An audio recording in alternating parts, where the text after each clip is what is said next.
Labadiena. Labadiena. Mes vėl sutinkame pasaulį iš kaimo. Šį kartą kalbėsime tokiomis temomis, nepraleisime nei miesto, nei stebuklo. Tai yra dalykai, kurie vienaip ar kitaip mums yra įdomus su Kastyčiu. Ir jau vienaip ar kitaip esame kalbėję prieš tai būsiuose laidose tiek apie mažą miestą, tiek apie stebuklą, tiek apie tai, kaip stebuklas gali veikti vietovę, kaip urbanistinė vietovė.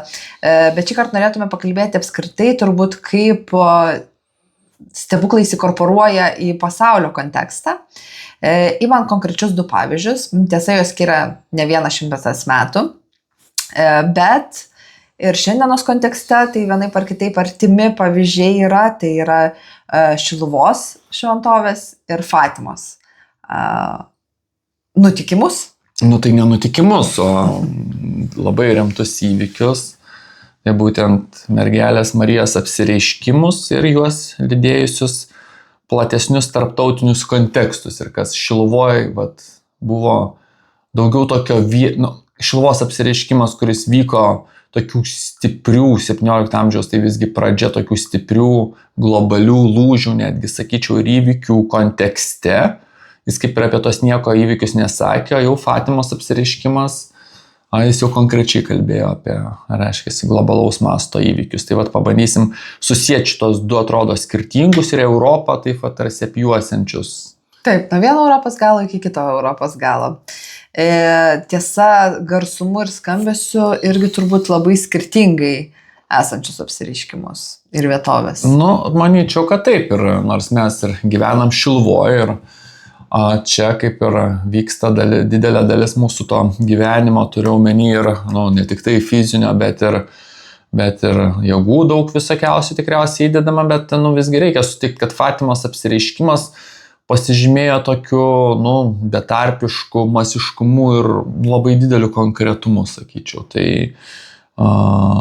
toks, sakyčiau, vienas didžiausių istorijos įvykių ir man kartais kaip žmogui, sakykime, kur visą gyvenimą aš kažkaip save kuo laikiau nuo mažens, tai vis laik buvau labai smalsus, man taip viskas būdavo įdomu, bet įdomu, žinai, ne tik tai tie dalykai, kurie, kaip ten veikia, koks prietaisas ar panašiai, bet kažkas to tokio daugiau, kažkas tokio nepaaiškinamo. Tai aš taip įsivaizduoju, kad žmonija tam, aišku, čia gal kritika kažkokia įsakysiu ar kažką, bet vien toks dalykas, kaip Fatimos apsireiškimas Marijos ir jį lydėję tie įvykiai, aš kažkaip įsivaizduoju, kad tai turėtų būti toks visiškai centrinis pasaulio istorijos dalykas iki dabar, nors tai vyko 1917 metais, nes tai yra be galo įdomu.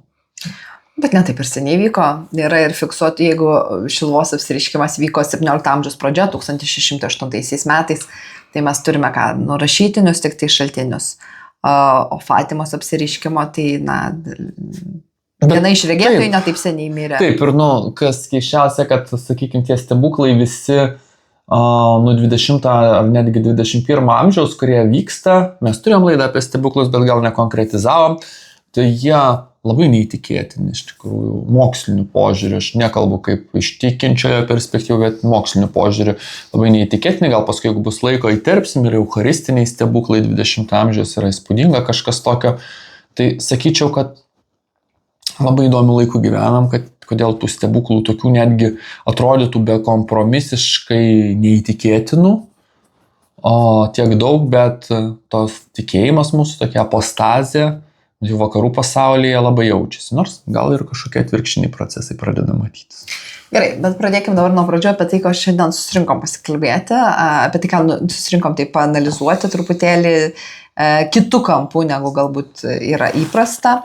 Tai pradėti siūlau vis tiek nuo to, kas įvyko seniau, nuo to vadinamo bene vieno pirmųjų apsireiškimų, mergelės Marijos apsireiškimų Europoje, kuris įvyko ne kur kitur, bet Lietuvoje, Šiluvoje, 1608 metais datuojama, 17 amžiaus pati pradžia. Tai apsireiškimo kontekstą, manau, daugelis žino, tai labai įdomus dalykas, kad apsireiškė mergelė Marija kalvinistinės krikščioniškos denominacijos žmonėm. Tuo metu Šiluva jau buvo, didžiausias, reiškia, tiek Žemaitijos, tiek gal net Lietuvos didžiosios visos kunigaikštijos kalvinizmo būtent centras. Ir, čia jau katalikų bažnyčios netgi nėra nei fiziškai, nei, kaip pasakyti, nei mistinių, nei fizinių jokių būdų. pagal mokslinius duomenis, kiek man teko susipažinti, jau 1579 metais čia nieko tokio nėra. Ir vyksta apsireiškimas, reiškia, žmonėm, kurie jau užaugę kalvinistiniam, reiškia, mokymo, kalvinistiniai toj doktrinoje, nebūtinai užaugę, bet jau, sakykime, pirmiausia, piemenukam, kurie apie Mariją, apie katalikybę tikriausiai nieko negalėjo žinoti, jie pasikviečia iš miestelis buvo labiau į rytus, šitoje vietoje nieko nebuvo ir ganomi laukai, reiškia, ariama ir siejama, ir pasikviečia tuos kunigą kalvinistų, pastorių ir mokytoją ir jie irgi mato tą apsireiškimą ir Marija jos pamačiusi pradeda verkti, nenuostabu. Ir jie klausė mergaitę, kodėl čia verki, o jinai sako, kad anksčiau čia buvo garbinamas mano sūnus, dabar ariama ir siejama. Tai čia tokia dviguba žinutė, tokia viena vertus, tai kad čia tikriausiai buvo bažnyčia toje vietoje, kur dabar stovi koplyčia apsireiškimo, seniausia. O antras dalykas yra labai gilus toks teologinis, sakyčiau, teologinis toks dūris į kalvinizmo patį centrą, sakyčiau, nes kalvinizmas daug kas mažiau žino, kas daugiau žino, bet kaip ir apskritai liuteronybė labai turi tokį mąstymą, kad nuo žmogaus nieko visiškai nepriklauso. Dar Liuteris, ne Kalvinas yra sakęs, jeigu tiki, kad Jėzus atpirko tavo nuodėmes ir tikrai to tiki, tai gali ir 1000 kartų nužudyti per dieną ar per savaitę, kaip jis ten sakė, čia tikri žodžiai yra Liuterio. Reiškia, vien tikėjimas išgelbėtas, tas be jokios abejonės pakankamai klaidingas yra mąstymas ir reiškia, mergelė Marija Šiluvoj labai aiškiai kalbėdama apie sūnaus garbinimą kalba, reiškia, nori tą tokį autoritarinį Dievo valios žmogaus sukurtą konceptą išsklaidyti. Ir kas keisčiausia, kad iš tikrųjų jau 1630 metus tų pačių kalvinistų čia nebelieka, o jau yra bažnyčia ir paskui atsiranda koplyčia. Tai lokalus įvykis, bet su tokiu visiškai globalaus masto teologija. Reiškia, be jokios abejonės Dievo gailestingumas ir Dievo valia yra beribė ir begalinė, bet tas toksai reiškia, kad nuo manęs niekas nepriklauso ir Dievas, tik tikėjimas arba Dievas absoliutus visiškai tam mano gyvenime, tai buvo kažkas tokio, kur pati Marija turėjo ateiti ir globaliai pasakyti. Bet tai Bet žemiškame kontekste vyko labai pragmatiniai dalykai toje vietoje. Jeigu mes kalbame taip lokaliai, o ne pasaulio kol kas mastu, tai irgi vyko teismai dėl žemių, dėl dokumentacijų ir jau buvo norima tarsi bažnyčią statyti atgal. Kad būtų pastatyta bažnyčia, bet apie 10 metų vyko teismai ir dar po apsireiškimo. Ir lygiai taip pat, nors buvo ir surasti dokumentai, bet aišku, tų dokumentų neužteko teisinėje sistemoje ir dar viskas truputėlį užtruko. Tai čia toksai įvykis, kuris, tarsi svarbus tai pačiai vietai, tos vietos kontekste jisai yra svarbus. Bet kas tuo metu vyko pasaulyje? Tai aš, kad taip vis tiek mūsų tokis buvo kaip ir tikslas pašnekėti Šiluvos ir Fatimos tokius bendrumus. Ir čia labai, iš tikrųjų, sakyčiau, susiduriam su tokiu ne visai tiesioginiu bendrumu, jisai galbūt gimsta mūsų interpretacijoje, bet kai pradedi šitų dviejų įvykių istorinių tą tokią sąrangą nagrinėti, pasidaro taip labai įdomus dalykas. Abu įvykiai savotiškai labai mums dabar aktualūs ta prasme, kad jie yra nukreipti į rytus, į Rusiją savo kontekste. Ir iš tikrųjų, jeigu Šiluvoj mergelė Marija kalba tarsi prieš kalvinizmą, reiškia, prieš tą tokį sužmogintą tokią politinę Dievo valios, kabutėse Dievo valios autoritarinę nuostatą, autoritarinę teologiją, kad viskas yra Dievo valia, jeigu kažkas blogo atsitiko, kažką aš blogo padariau, netgi sąmoningai iš tikrųjų priėmiau sprendimą, kad padarysiu kažką blogo, reiškia, tokia Dievo valia. Galima ir taip žiūrėti, iš tikrųjų, mes taip žiūrėti nerekomenduojam. Gerai, kur čia dabar Rusija šitoje vietoje? Tai kai Šiluvos mergelė Marija kalba kalvinistam, labai panašiu metu įvyksta tokie globalūs, galima sakyti, galimybių langas atsiveria, aš taip sakyčiau. Lietuvos didžiosiai kunigaikštystė, nepamirškim, 1596 metais yra padaryta tokia Beresto susitarimas, kaip jisai vadinasi, ir Lietuvos didžiosios kunigaikštystės žemėse, kur kalbėjote ten ukrainietiškai, rusėnų kalba, senąją slavų kalba, reiškia, dėl didesnės tikėjimo vienybės ir panašiai susikūrė unitų bažnyčia. Reiškia, unitų bažnyčia, tai labai paprastai, kaip aš suprantu, nesu to didelis žinovas, bet iš esmės jie išlaiko graikiškas apeigas ortodoksiškas, bet jie jau yra po Romos bažnyčios, reiškia, tuo skėčiu. Tai yra, įdomus reiškinys. Ir jisai tai buvo pakankamai sėkmingas ir labai įdomus dalykas tas šitam kontekste, kad maždaug 1598 metais, jeigu neklystu, baigėsi Ivano Rūsčiojo viešpatavimas Maskvos didžioji kunigaikštystėje ir nuo to laiko iš abiejų pusių, tiek iš Rusijos, iš Maskvos, ne tos Rusijos, ne mūsų tos Kijevo, bet būtent jau tos Maskvos, kur dabar vyksta karas Ukrainoje, ta agresija visa ir dabar, vėlgi, kodėl mes pasirinkom kalbėti, nes dabar neaišku, kas bus, nes tas taikos susitarimas, kurį siūlo vakarai Ukrainai, kaip pasakyti, švelniai tariant, jisai yra šitiek žmonių, reiškia, žuvo geriausių Ukrainos vyrų ir moterų, reiškia, tas susitarimas, nežinau, sakykime, nesu geopolitikos ekspertas ir taip toliau, bet mano nuomonė jisai nėra geras.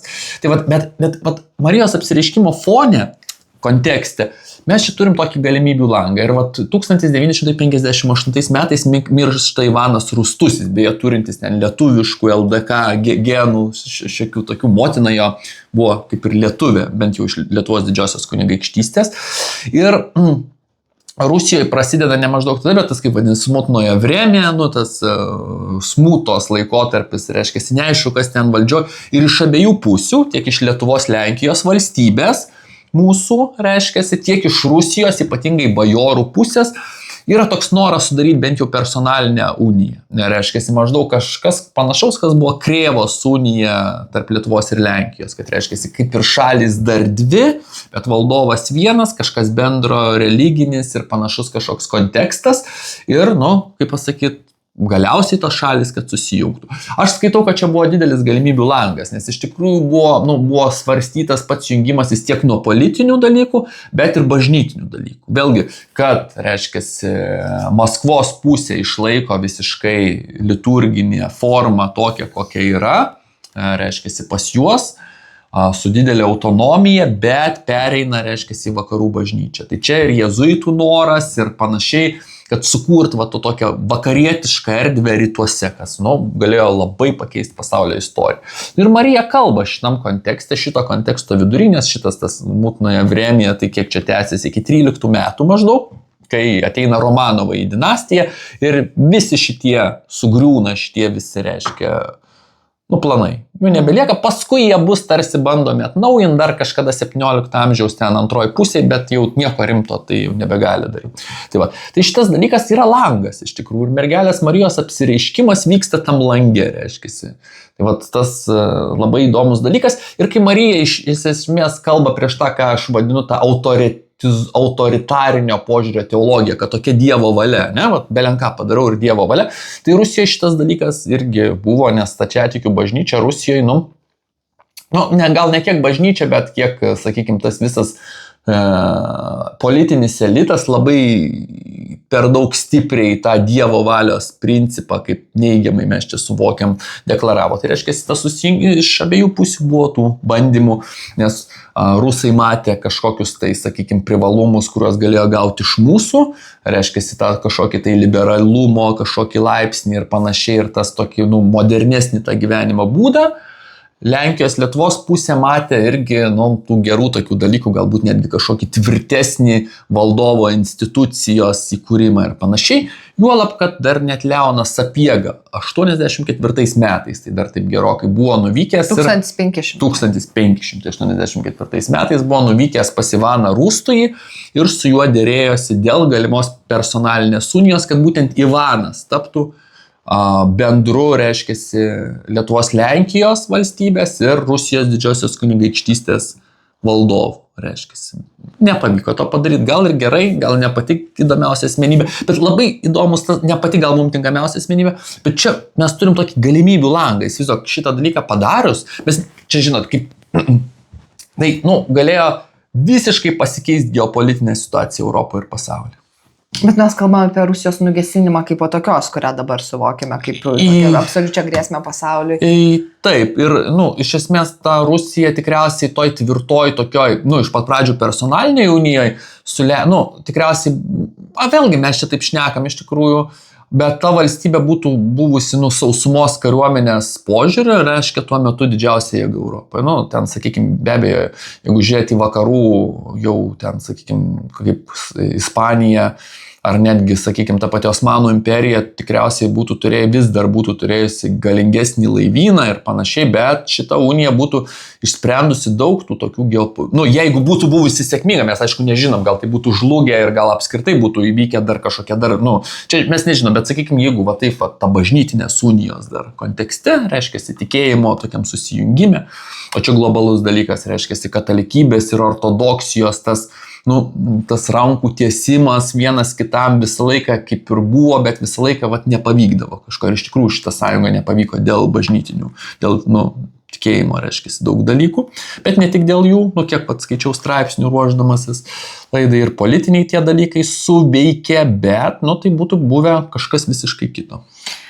Ir Rusija liko, augo, kol virto monstrų, kuris virto tuo, kuo yra turbūt, ne?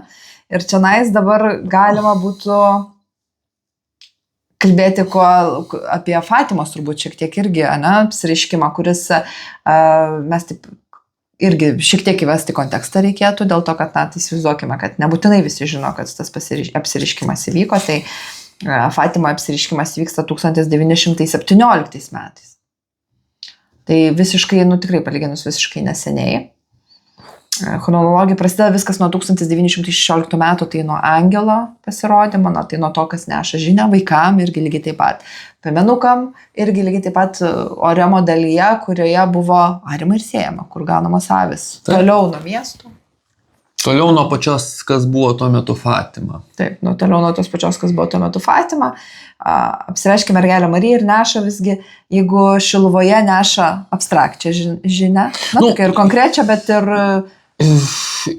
Šiluvoj jinai neša teologinę stiprią žinią, bet jinai neneša instrukciją. Ir čia neneša, bet čia jau neša tam tikrą prasme instrukciją ir tas savaiminis pokytis. Taip, mes turim ir daugiau apsireiškimų tam tarpe, Altiotingas, Lurdas ir panašiai, ten, sakykime, bet per tuos 300 metų įvyksta tas pokytis, matyti ir dangui vyksta. Dangus su neramumu stebi, kas vyksta pasaulyje iš tikrųjų. Pasaulyje vyksta baisus dalykai iš tikrųjų. 1917 metai. Nieko labai gero nežadantis metai. Ir po jų ateis irgi neką geriau, dar labiau nieko gero nežadantis metai. Ir apsireiškia irgi trim piemenėliam, 2 mergaitėm ir berniukui.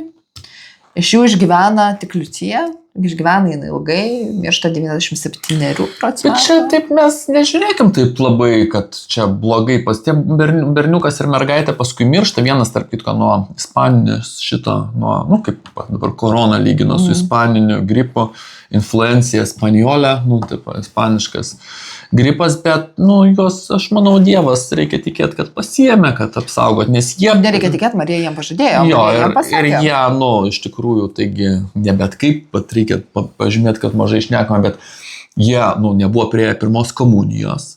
Tai per dabar 3 apsireiškimą angelo, ne Marijos dar, reiškia, jie, kaip pas mus dabar yra sudėtinga su tikėjimu ir panašiai, bet jie priima pirmą komuniją iš angelo, reiškia, iš Portugalijos angelo. Nes iš tikrųjų taip pagal angelologiją, čia aš nekėjom nesnei apie angelus, tai kiekviena tauta turi savo angelą.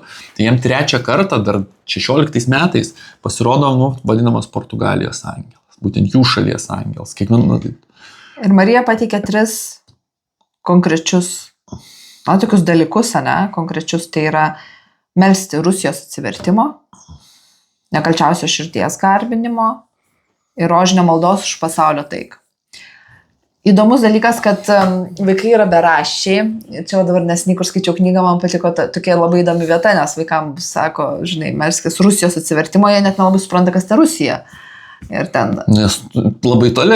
Ir kas ten avinėlis, kažkoks buvo rusa pavadinimu, tai sako, gal čia apie tą avinėlį kalbama, aš tokia, kas čia iš vis per daiktas, kas čia. Kaimyno ten gyvulys kažkoks. Taip, kas iš vis tiem vaikam ta Rusija iš vis nesuprantamas dalykas, bet tai yra momentas, kada jau Marija labai konkrečiai sako, žinai, kad jau laikas melsti taikos ir laikas melstis Rusijos atsivertimo, nes vaikai nieko gero. Jo, ir ta žinia, kad iš Rusijos pasklis, reiškia, blogis į pasaulį čia ir, turimas omeny būtent kas ir nutiko iš tikrųjų labai stipriai, tai čia yra kalbama apie ateizmą, komunizmą, netikėjimą ir persekiojimą, reiškia, bažnyčios. Tai čia taip labai įdomiai, nes iš tikrųjų visa šitai atsiranda kaip ir vakaruose, bet būtent, tai pasklinda Rusija labai perima tą, 17 metai, neatsitiktinai. Ir viskas, tuo metu prasideda. Tai toks įspūdis, ir paskui dar ir pranašystės 3, reiškia, tie piemenukai pamato. Tai čia gauna tokias instrukcijas, paskui gauna pranašystės ir pakankamai liūdnas pranašystės. Ir taip atlyginant Šiluvą su Fatima, atrodo, kad per 300 metų mes labai stipriai pasistumėjom technologiniam, moksliniam ir visur panašiai, bet tas toks Marijos toks kalbėjimas labai jau griežtas ir konkretus, jisai kažkaip man su tuo koreliuoja, kad toks mūsų laisvų pasirinkimų, kiek mes išnaudojam tą savo laisvę, kur, jisai kažkaip mes pabloginam savo situaciją kaip žmonės, kaip ne tik, kaip mes šnekam, kad visą laiką podcastuose savo kartuojam, kad žmogus tai yra kūnas, yra ir kūnas, mes šitą tikrai labai gerbiam ir kartais, kai ten įvairios dabartinės praktikos, kad čia kūnas nesvarbu, dvasia, čia protas, siela, taip toliau. Tai mes nesakom, kad tai nesvarbu, nes tai prieštarautų mūsų įsitikinimam ir manau, kad tiesai prieštarautų, bet tai yra kūnas, siela, dvasia ir netgi logosas. Tai dabar mes, kaip pasakyt. Ką pasakyt? Mes kaip kūnas pažengėm labai daug, bet mes labai daug praradom kaip siela ir dvasia, nekalbant apie tai logos. Tai tas Fatimos pokytis ganėtinai radikalus, nes Šiluvoje ta žinutė, jinai yra teologinė. Jinai, anksčiau čia Garbinas mano sūnus dabar ariama ir siejama. Tai taip laukas, bažnyčios vieta paversta lauku, tuo metu buvo bažnyčia, o paskui pasidarė laukas, kur kalvinistai. Bet ariama ir siejama. Kalvinistai, kaip ir visi, ne visi, gal nesąmonė būtų sakyti visi, nes Amerikoje vien 50 000 bažnyčių skirtingų yra, bet kaip ir dauguma tų klasikinių protestantų darbą praktiškai prilygina maldos formai. Darbą tai utilitarų darbą. Nes tokia etikos dalykas. Jinai targetina, challenge'ina, iššūkį metą šitiem dalykam. Reiškiasi, tai pakankamai tikslu iš tikrųjų yra. Bet čia yra tiksliau, čia jau tokia politinė netgi žinutė. Ir ta žinutė, jeigu Šiluvoje, tai mes vis tiek turime tokie nedidelis kiekis žmonių. Aišku, po to sujudimas vyko tarp vietinių, čia apsistumdymai įvairiausi ir panašiai. Šiluvoje įvyko, bet tai vis tiek mes kalbame, tai matė keli žmonės, matė ten 4-5 žmonės. Senolis praregė, tas, kuris nupasako, kur yra skrinė, tai taip po truputį. Bet stebuklai pradeda vykti. Bet tikriausiai vėlgi čia yra toks sąsaja. Nenorėjau nutraukti, bet nutraukiau.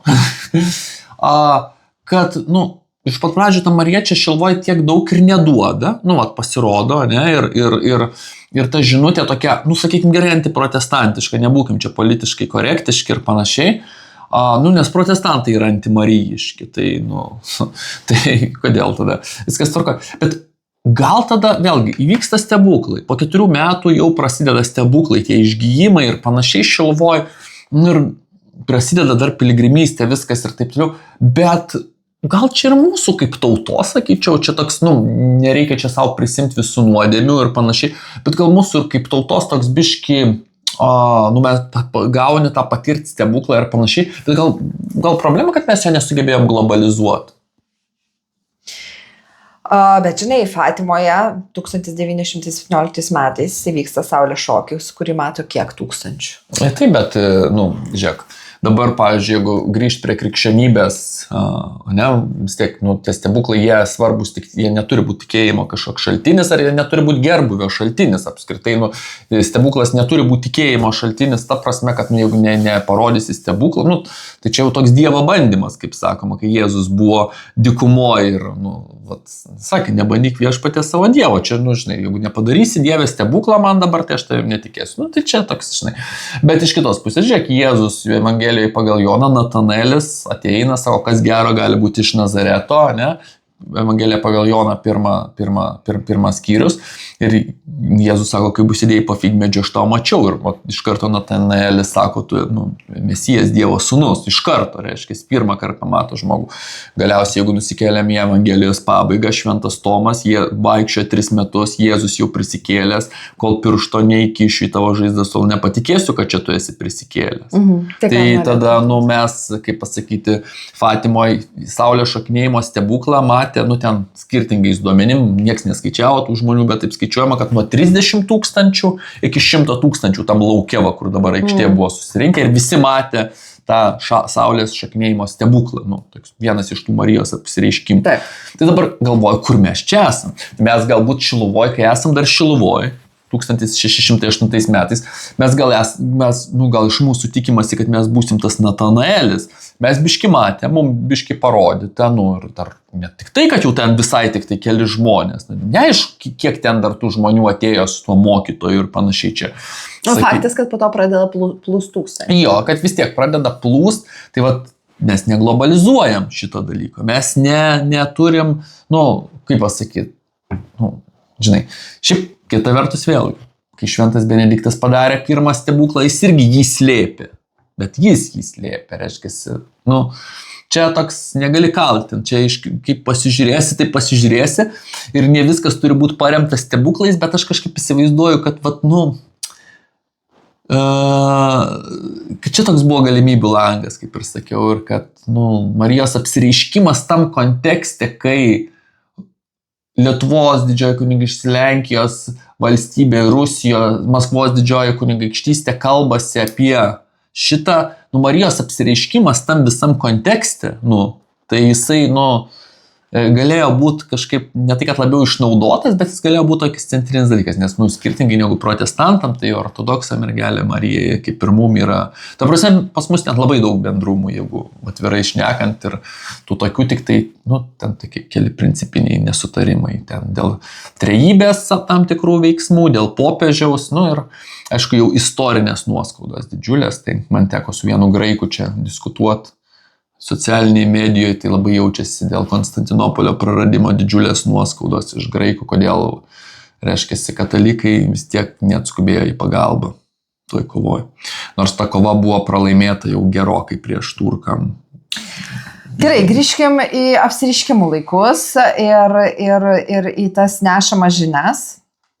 Ir Šiluvoje kasgi atsitinka? Šiluvoje atsinaujina tikėjimas, atgaunama žemės, pastatoma bazilika, vėliau pastatoma. 178 metų, bet tai čia niekas ir nesako, kad viskas turi būti va čia ir dabar. Stebuklas nereiškia, kad jisai dabar čia viską perkeis. Jisai žmogaus laisvos valios vis tiek negali keisti. Vis tiek stebuklas įvyksta staigiai, greitai ir panašiai, bet jisai jeigu transformuoja žmogus labiau įtiki, bet vis tiek gyvena vakar, šiandien, rytoj, tu negali, vis tiek lieka žmogus, neįgyja ten supergalių.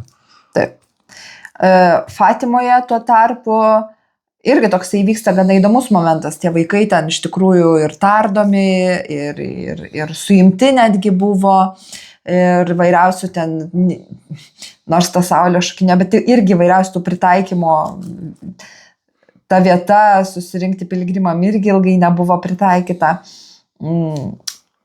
Ir tos konkrečiai, tie konkretūs uždaviniai, tas meldimas Rusijos atsivertimo ir vėliau uždavinys paaukoti Rusiją, nes buvo toksai kaip Rusijos paaukojimo aktas turėjo įvykti tarsi, kuris padėtų Rusijos atsivertimui. Jo, tai iš tikrųjų šitas dalykas jisai ir turėjo,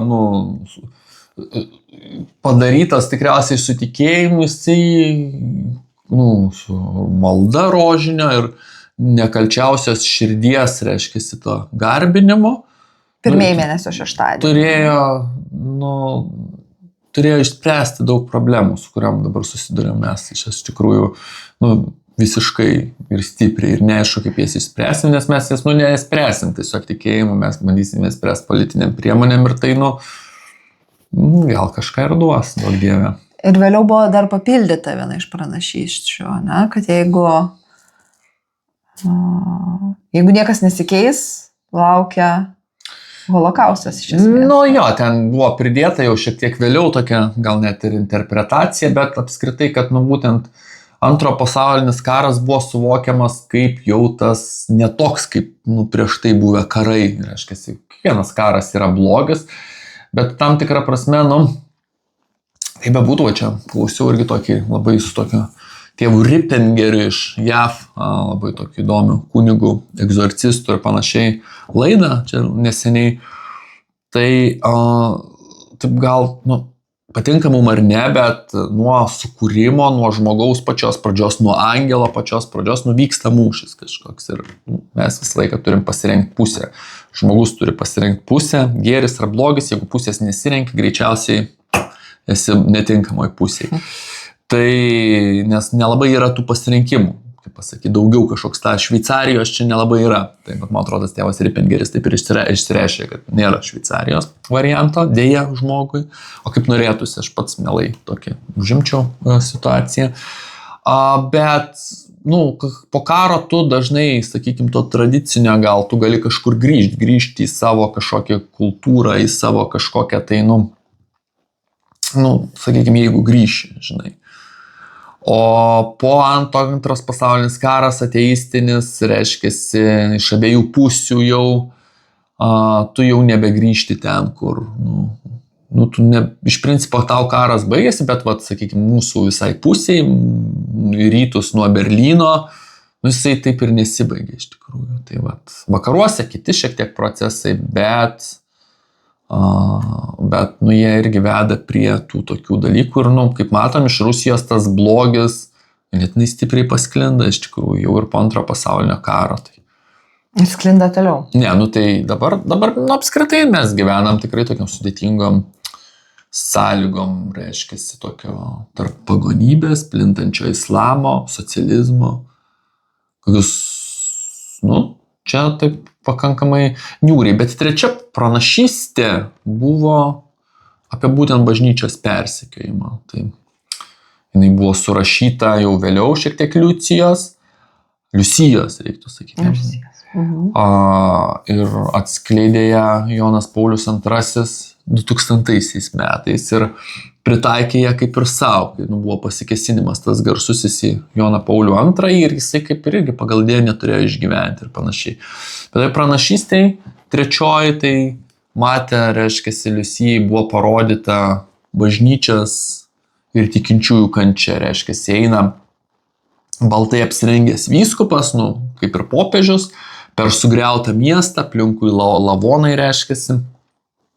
Angelas ten su kardu, žinai, kuris irgi pasiruošęs sunaikinti pasaulį, bet Marijos ranka sulaiko nuo to sunaikinimo ir reiškiasi, galiausiai užlipa ant kalno, kur yra toks, kaip ten buvo, netašytų ąžuolinių lentų kryžius toks apgriuvęs ir paskui, tai popiežius, kunigai, reiškiasi, visa bažnyčios, viskupai, bažnyčios ten, žemesnio rango, reiškiasi, dvasininkai ir pasauliečiai, juos visus sušaudo kažkokie kareiviai, reiškiasi.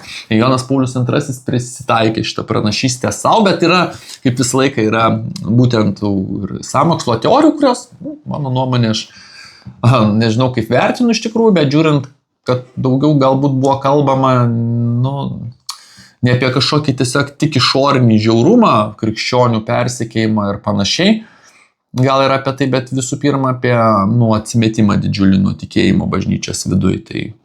Tai vat. Ir kad, gal ne viskas buvo paskelbta, bet čia jau tokios, aišku, spekulacijos iš tikrųjų. Tai mes kalbėjome apie kontekstą, kuris vyko tuo metu ATR, Lietuvos didžiosios kunigaikštystės, iš esmės tuo metu, kai vyko apsireiškimas Šiluvoje, kas tuo metu vyko pasaulyje. Tai, kaip ir sakiau, labai svarbus, labai, iš tikrųjų, tuo metu, jeigu taip žiūrėt, mes dabar palėtėm tą ATR, Lietuvos Lenkijos valstybės interesą ir Maskvos kunigaikštystės irgi tokį interesą to subendrėjimui. Nu, jisai būtų buvęs tikriausiai naudingas abiem šalim, abi šalis būtų kažką praradusios, mes tikriausiai būtume gal ir praradę tą lietuvių kalbą, galutinai. Čia nėra sunku, nėra lengva tai pasakyti iš tikrųjų, kaip tai būtų buvę, bet geopolitinė prasme tas darinys, kuris būtų susidaręs, būtų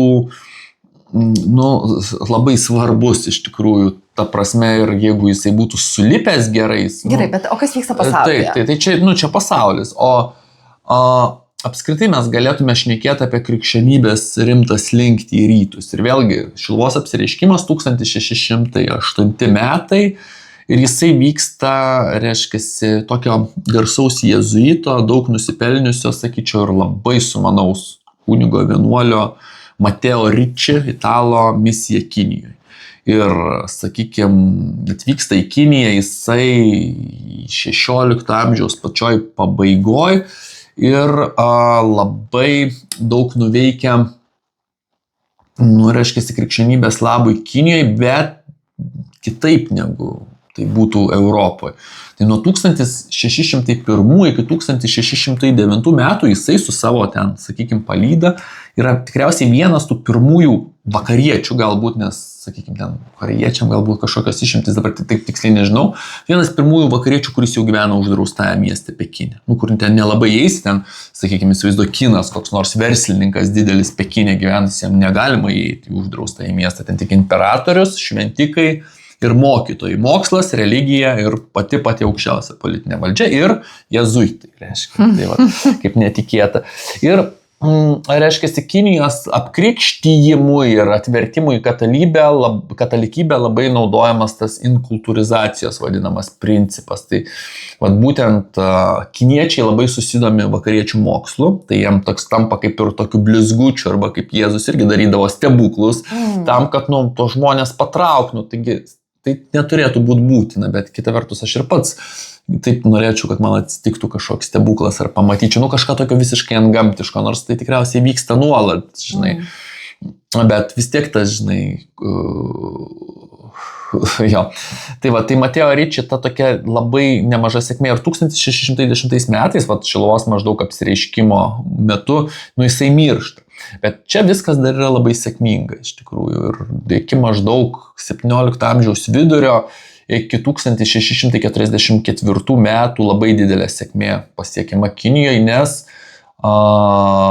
atsiverčia labai didelė dalis Kinijos būtent elito. Tai neliečia paprastų gyventojų, nes čia skirtingas yra dalykas, nes jeigu naujajam pasaulyje, Latino Amerikoje, Amerikose abiejose viskas yra taip masiškai ir panašiai, tarp kitko irgi vyksta stebuklas. Guadalupiai, galėjo ispanai ten nuvažiavę Meksikoje daryti, ką nori, ten ir šiek tiek gal ir prievartos kažkiek panaudoti ar skelbtą žodį, nieko nenutiko, kol neapsireiškė, reiškia, mergelė Marija tam indėnų ir panašiai. Ir tada tas buvo masiniai, tie tiesiog misionieriai nebespėdavo, patys žmonės eidavo ir tai buvo, tiesiog pavargdavo fiziškai krikštyti žmonės, reiškia. Čia viskas nuo elito, nes Kinija buvo labai tas toks išminties, reiškia, brandolys. Ir galiausiai vis tiek viskas nepavyko. Tai tas Šiluvos apreiškimas, jisai nekalba apie Kiniją, bet jis kalba apie sūnaus garbinimą. Ir kultūrizacija Kinijoje buvo, manau, kad sėkmingas pradžioj tas, kad Kinija turėjo labai stiprią savo kultūrą. Ir galinga, iš principo yra senesnė už judaizmą ir krikščionybę. Tai įdomi, ten buvo tokia taktika iš tikrųjų pasirinkta, kad, reiškia, visas Kinijos elitas buvo konfucionistinės tos krypties. Tai konfucionizmas tai yra tokia filosofija, kuri turi šiokį tokį metafizinį pagrindą. Ir, sakykime, Mateo Ricci puikiai išmokęs kinų kalbą, jisai, sakykime, bandė aiškinti tiek trejybės slėpinį, tiek Jėzaus įsikūnijimą, prisikėlimą ir panašiai per jiems suprantamas savokas konfucionistinės. Tai ten reikėjo kažkaip taikytis ir tada, taip kaip žiūri, tas Šiluvos apsireiškimas, ir galiausiai inkultūrizacija žlunga, jau per ten misija tęsiasi ganėtinai ilgai, iki 18 amžiaus vidurio, bet 1704 metus jau, ta prasme, Kinijos imperatorius užpyksta ant popiežiaus, kad, reiškia, kinų buvo reikalavimas, kad mišios turėtų vykti kinų kalba, reiškia.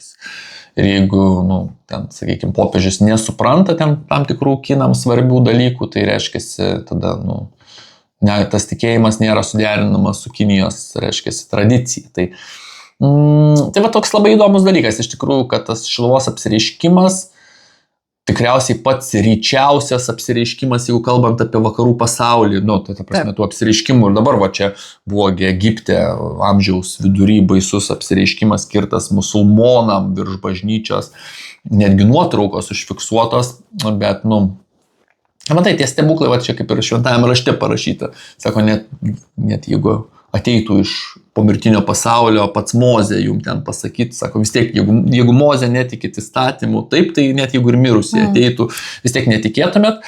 Bet labai įdomus dalykas. Tai va šitas galimybių langas dar labiau išsiplečia. Ir aš kažkaip galvoju, čia aišku mano visiškai asmeninė nuomonė ir jinai nebūtinai yra pagrįsta kažkokiu mokslo, gal tiesiog nuojauta, gal tokių nusivylimų šiek tiek šiuolaikinė mūsų politika, mūsų vakarų kultūra, kuri tokia išsisėmus yra ir nieko negali iš tikrųjų pasiūlyti visiškai šiuo metu. Tai aš kažkaip galvoju, kad tokia Lenkijos, Lietuvos, Rusijos, Maskvos ta sąjunga, ortodoksų ir katalikų jungtis, jeigu atlikta sėkmingai, ir krikščioniška Kinija, aš galvoju, galėjo tam moderniam, be modernėjančiam pasauliui pasiūlyti galbūt netgi daugiau negu realiai naujojo pasaulio pinigai sustiprėjusi Anglija, Prancūzija ir panašiai.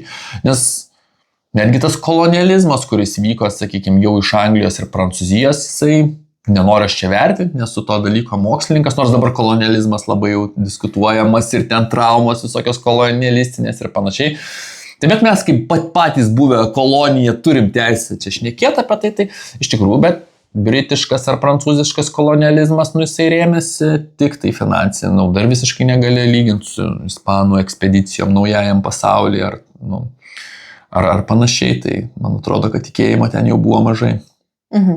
Nes, Tai taip, tai čia yra tas kontekstas, turbūt 17 amžiaus pradžios yra tas toksai labiau nutolęs kontekstas. Apie 20 amžiaus pradžios kontekstą mažai šnekame, turbūt dėl to, kad pakankamai gerai žinomas kontekstas, iš tikrųjų, karas po karo. Vėlgi, bus momentas, kad tai taip toli tarsi nuo to pasireiškia, nes pačia. Ir čia toli, aišku, Lietuva irgi yra toli nuo to centrinės ašies, kur viskas vyksta, kaip ir Portugalija yra ir kažkur. Bet kaip ir pradėjom savo pirmą laidą, aš atsimenu, pradėjom nuo Gintaro Beresnevičiaus minties, kad tai čia nėra taip gal vis laik universaliai taikoma, bet tai, kas svarbiausia, pranašas, kad ir nebūtinai religinis pranašas, kad ir sekuliarus pranašas, idėjos gimsta ten periferijoje, ten, kur tokia mistika, žinai, kur dar necivilizuota, kur šiek tiek viskas labiau galima, kur protas atviresnis. Tai nors, aišku, buvo apsireiškimų ir, vis tiek centriniai įvykiai vyksta Jeruzalėje, kuri, šiaip Romos imperijos mastais, nesakytum, kad visiškai kaimas nuo Jėzaus, reiškia, veikla, nors Jėzus ten to Jeruzalėje netiek daug ir buvo, bet, sakykime, neprisikėlimas, nukryžiavimas, tie centriniai, bet ir, ne centras Romos imperijos, tikrai jau. Tai šį kartą mes turėjome du tokius irgi, tas periferijoje įvykusius įvykius, nes ta Fatima irgi, kaip sakant, kaibelis ir Portugalijos kontekste, tai jau tikrai nebuvo kažkoksai, tai žinai, ne Lisabona ir ne kažkokiam tai ne Porto įvykęs įvykis. Ir tai nebūtų netgi centras tais laikais. Tai nebūtų netgi centras, o Šiluva tai iš viso toksai in the middle of nowhere tarsi įvykęs dalykas. Ir štai abudu tie kontekstai, abudu du skirtingi laikmečiai skiria 300 trupučių metų. Ir visgi tas pasaulis, kaip jisai, kad tie apsireiškimai, jie įvyko pasaulyje, ne kažkur už pasaulio ribų.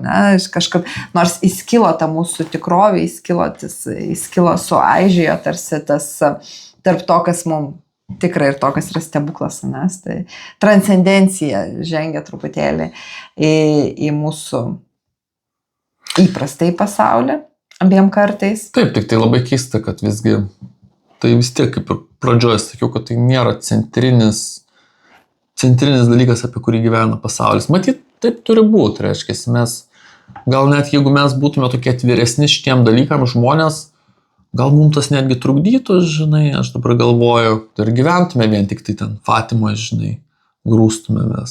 Vis tiek gyvenimas turi tęstis, aš dabar galvoju. Bet negali gyventi tik tai stebuklo laukimo, arba tik tai stebuklo įvykio. Jo, vis tiek ir pats esigi stebuklas, reiškia. Tas va tikriausiai svarbu suprasti.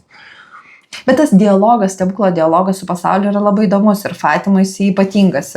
Ir iš tikrųjų, turbūt tas, kodėl ir dabar dar apie tai aktualu šnekėtis, toks labai atliepiantis šiandienos kontekstą. Iš tiesų šitą laidelę tam ir skiriam ir tai Rusijai daug dėmesio, būtent tas ATR ir Maskvos kunigaikštystės bendradarbiavimo ne dėl to, kad čia va tiesiog, bet kad viena vertus tai tikrai buvo toks galimybių langas, atsitiktinai ar neatsitiktinai tai vyko Šiluvos apsireiškimo kontekste, kuris, vis tiek įgyjo tą globalų mastą po kažkiek tai laiko, nors labai jau jisai toks slopinamas. Ir iš tikrųjų vėlgi ta mūsų praeitoje ar kurioje temoje išnekėjom, kad Šiluva susitvarko, bažnyčia atsiranda graži su įspūdinga ikonografija, programa 1786 metai. Tytuvėnų vienuolynas, 1780 metai su bažnyčia, įspūdingai atrodo, veikia pranciškonai, Tytuvėnuose. Šiluvoje apsireiškimas, buvo paveikslas karūnuotas karūnom, viskas oficialiai pripažinta. Raseiniai gerai toliau, bet vis tiek net ir tiem laikam 20 km su arkliu pavažiuodavo žmonės į turgų, reiškiasi, dominikonai veikia.